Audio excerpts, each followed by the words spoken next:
Auzubillahiminash-shaytanir-rajim. Bismillahir-rahmanir-rahim. Assalamu alaikum students.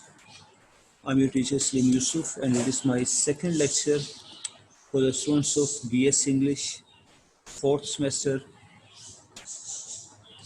My subject is Advanced Academic Reading and Writing, and in this lecture we shall study skills.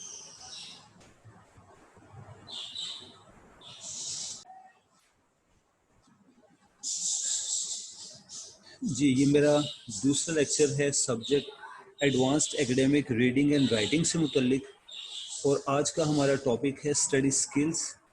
ये topic in fact पिछले lecture से continue है। Lecture number 1 में हमने इसे start किया था और कोशिश करते हैं कि आज के इस लेक्चर में इसको कंप्लीट किया जाए। तो आइए अल्लाह के नाम से अपना लेक्चर आज का शुरू करते हैं। एक सेकंड के लिए स्क्रीन ब्लैंक होगी क्योंकि मैं पेज शिफ्ट कर रहा हूँ।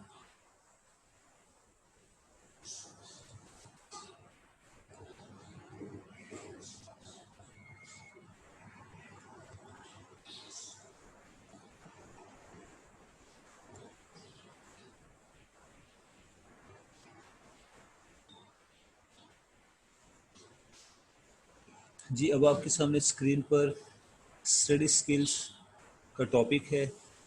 कल हमने इसको पढ़ा था, मैं सिर्फ इसकी डेफिनेशन फर्स्ट लाइन पढ़ रहा हूँ, उसके बाद हमने जहाँ से आज ये लेक्चर शुरू करना है वहाँ पर जंप करेंगे क्योंकि ये सब कुछ हम पहले पढ़ चुके हैं।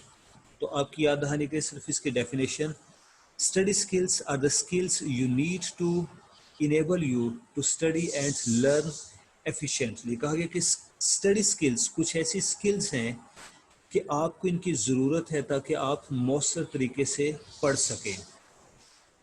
कल हमने स्टडी स्किल्स की इम्पोर्टेंस से मुतलिक पढ़ा था और उसमें विजुअल टेक्स्ट से मुतलिक पढ़ा, चार्ट्स एंड मैप्स का जिक्र किया, ऑब्जेक्टिव टाइप क्वेश्चंस का जिक्र किया। आज हम ऐसे टाइप क्वेश्चंस का जिक्र करेंगे। तो अपने इस टॉपिक की तरफ बढ़ते हैं।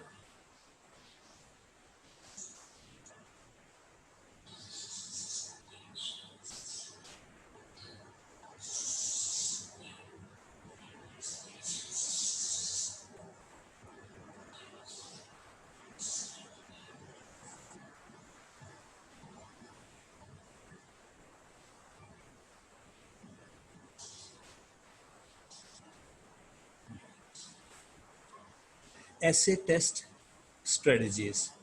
आज हम पढ़ेंगे कि रीडिंग स्किल में एसेस को किस तरह से तैयार करना है या फिर ऐसे टाइप क्वेश्चंस को यानी लॉन्ग आंसर्स को किस तरह से तैयार करना है।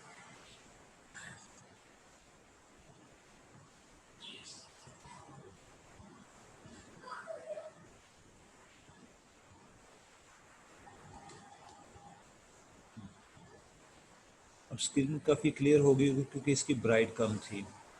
ऐसे test questions can be very intimidating but they can also be very rewarding. कहा गया कि जो ऐसे टाइप आंसर्स होते हैं, लॉन्ग आंसर्स, ये होते तो बड़े डरावने हैं, खौफ ज़दा कर देने वाले होते हैं, लेकिन इसका रिवॉर्ड बड़ा अच्छा मिलता है क्योंकि हमारे पेपर में, क्वेश्चन पेपर में up to matriculation, up to intermediate level हमने देखा है कि ऑब्जेक्टिव तो सिर्फ 20 नंबर की होती है, बाकी 80 मार्क्स का क्वेश्चन तो सब्जेक्टिव होता है, लॉन्ग आंसर टाइप होता है। लिहाजा कहा गया कि वेरी रिवॉर्डिंग है ये।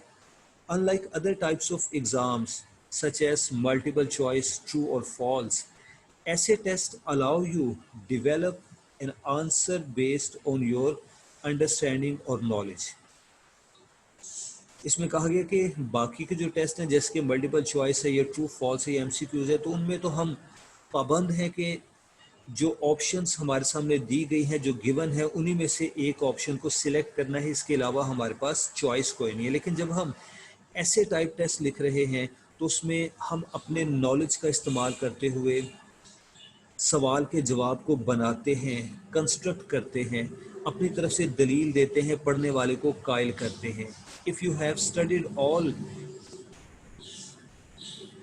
Semester, understand the course concepts, अगर आपने पूरा सेमेस्टर ईमानदारी से पढ़ा है और आपको कोर्स कॉन्सेप्ट का भी पता है, and have reviewed prior to the test the following strategies can help you improve your performance on essay test and exam. तो अब जो कुछ हम पढ़ेंगे उससे आपके ऐसे टेस्ट ऐसे एग्जाम की तैयारी में आपको मदद मिलेगी। इसमें पहली चीज आती है जी आइडेंटिफाई। हमने शनाख्त करनी है, आइडेंटिफाई करना है कि हमें पढ़ना क्या है।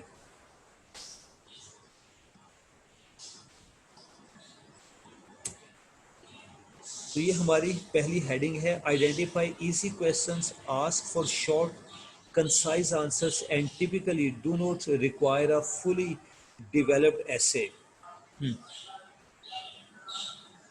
कुछ ऐसे टॉपिक्स तलाश कीजिए जिससे मुतलिक सवाल शॉर्ट हों, कंसाइज हों और फुल लेंथ ऐसे की तरफ आप ना ही जाएं तो बेहतर है। इसमें हमें ये मशवरा दिया गया है, डेवलप्ड ऐसे। Ask your self what is the idea और कॉन्सेप्ट इन क्वेश्चन।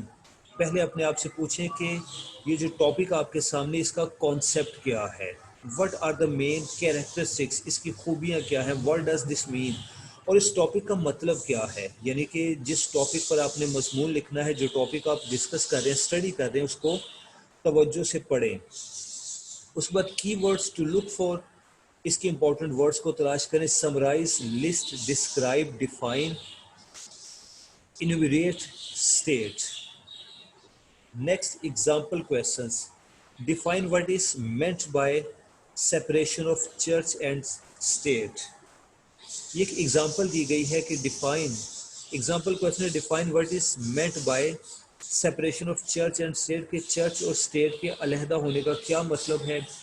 तो ये चंद एक स्टेप्स हैं जी लॉन्ग आंसर को प्रिपेयर करने के लिए, उसको समझने के लिए। Next is explain, Wajahat. Explain essay questions require a full-length essay with a fully developed response that provides ample supporting detail.